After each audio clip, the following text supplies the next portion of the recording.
Hey YouTube family, Austin EV Only here, located in Austin, Texas. Today we're working on this 2011 Nissan Leaf.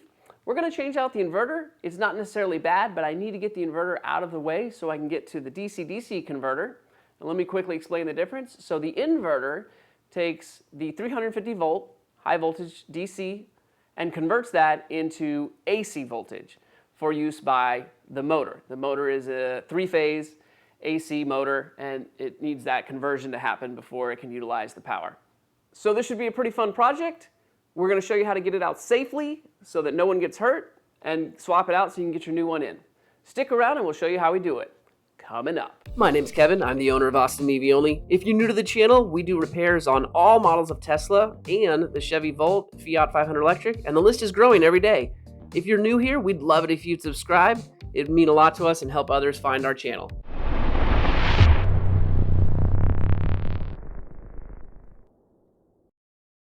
Okay, let's de-energize this car here. Pop off this cover.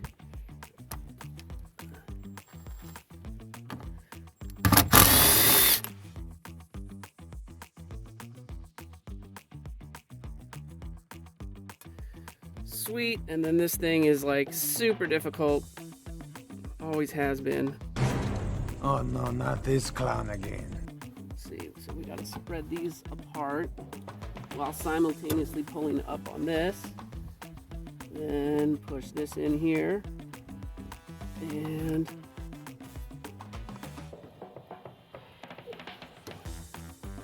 there we go. Great.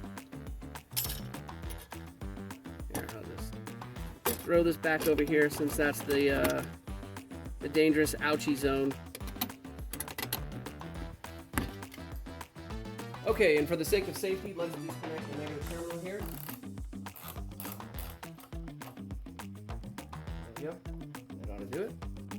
Okay, now I need to take off this mid panel here. In front of the battery behind the motor, it has access to a wire that connects to the battery, which I need to disconnect. So there are some 10 millimeters and some push rivets, so I'll take those out now. Okay, now we're gonna take this big connector off the battery without gloves, because I know what I'm doing here. Or do I? This thing is like a jigsaw puzzle, and I hate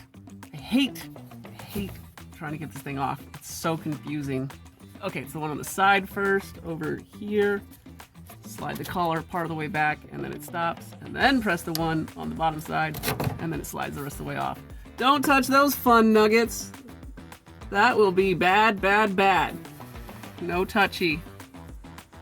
Okay, so now the manual calls for getting this entire inverter up and out of the way.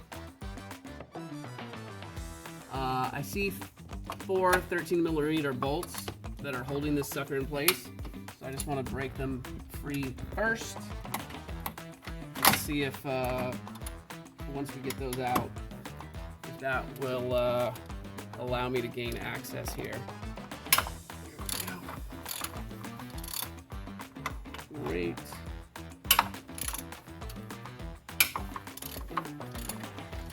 Alright, I'm taking the rest of the way out at high velocity.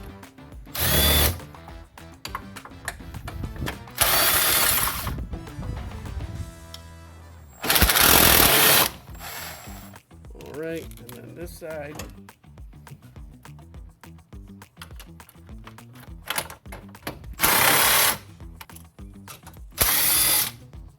Cool, let me get a magnet and get the last two out.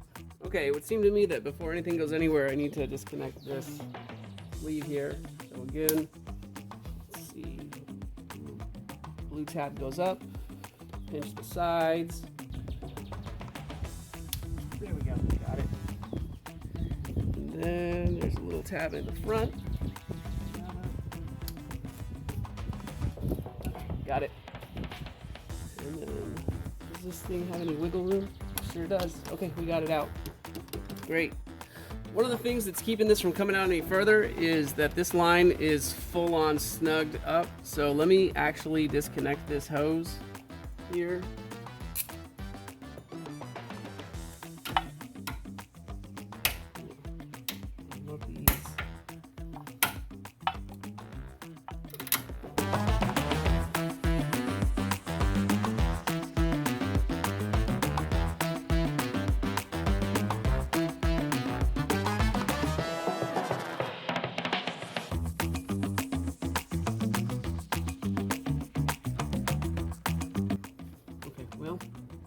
as I pop this off, I'm going to take this and try to pop it in there as quickly as possible. So here we go.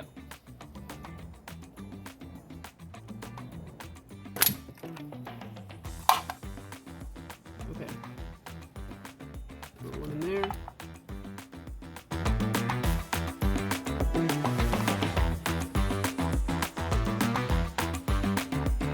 There, I pushed my plug in there, and now it's going to keep any more coolant from leaking out. Well, I needed to lift this inverter out of the way, and to do that I took off the things that were these wires that were pinned here to the front and around the side, and once those were off I took this reservoir, unbolted it from here. I'm gonna go ahead and take out the wire attachments here, so that means we're gonna take off this panel right here and start getting them out. Okay, looks like a T40 is my jam here, so let's get these started.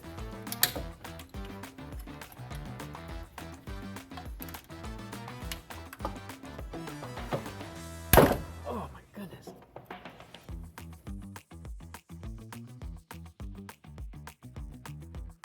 Cool, now that we got those off, we've got 6 10mm bolts that need to come off right here.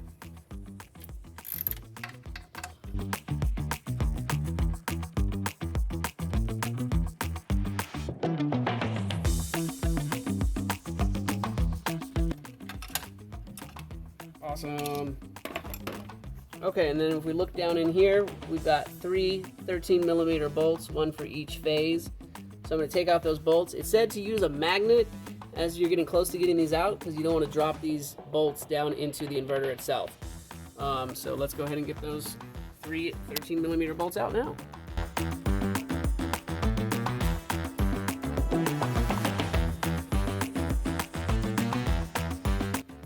Get my magnet in position and ready to go.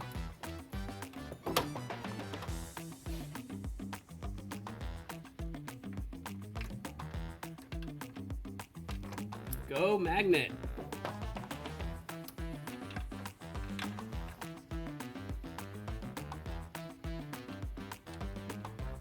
Go magnet.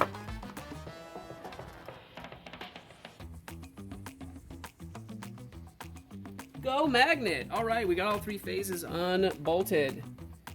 We are ready for the next step. All right, let me see if I can get this piece off here. It's already pretty loose, but I think it would be nice, there we go, to not stress it. Cool. What else is connected here? Looks like the coolant lines are still holding it down. Anything else? Is that it? Just one coolant line? All right, let me undo that one coolant line.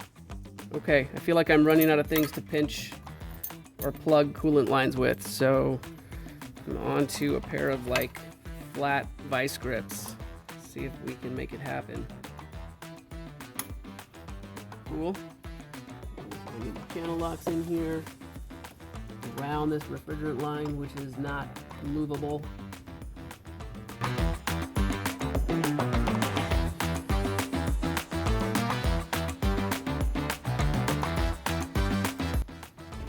Okay, got it off.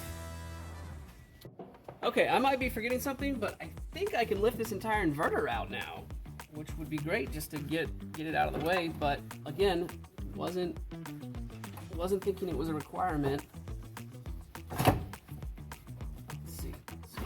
So this side, yeah, disconnected. So I just need to get these 3 phases out. See, they're like not wiggling out. I mean, they're obviously not coming right out, even though they've been disconnected. Maybe I need to unbolt these 2.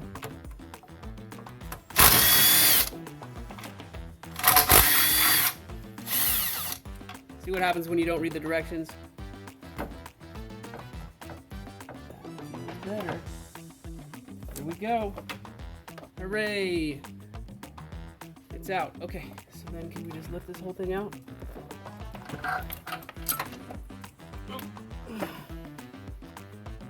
Cool, going everywhere. All right, we got it out. Woo! So there you have it, all the steps necessary to safely get the inverter out and swap it for your new inverter. We hope you got something out of this, and if so, would you please hit that like button, or better still, hit that subscribe button. That's how we make more videos. Until next time, this is Austin EV Only.